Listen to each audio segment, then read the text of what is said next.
a supine bridge. Now, supine bridge is simple as it is, gets butchered. Most people, again, do this really incorrectly.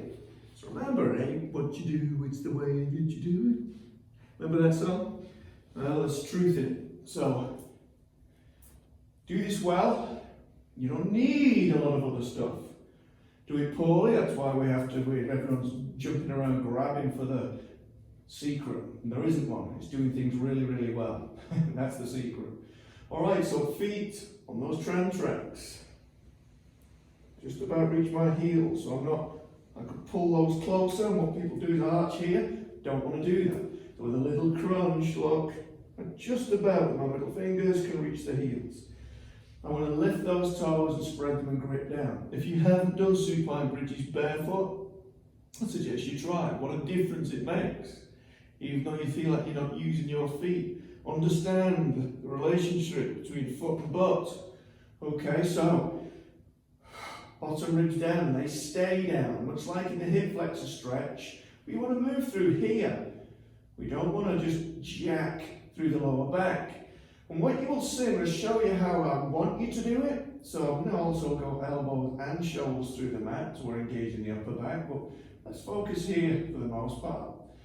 And so the first movement, once those feet are engaged, I can already feel the back of my hips revved up.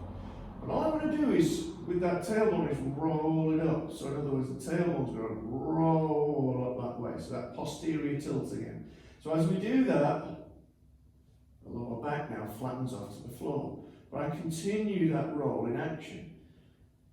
I get to about there.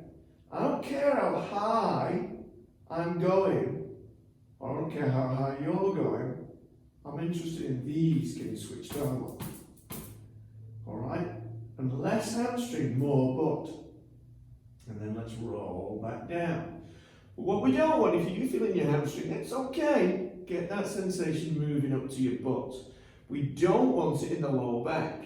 At least if your hamstrings are working, or you feel it in your hamstrings, at least you're attempting to extend through your hip.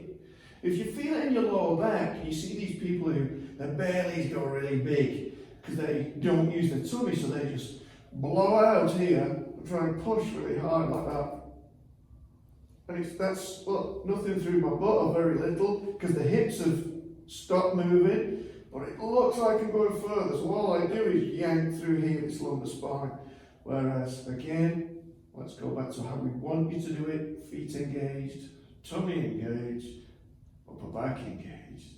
Push those knees forward, tucking the tailbone, rolling up. Look, stays on, braced.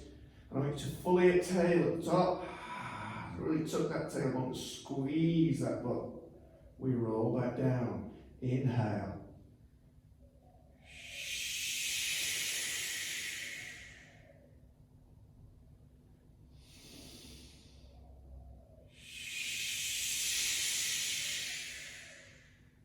Okay.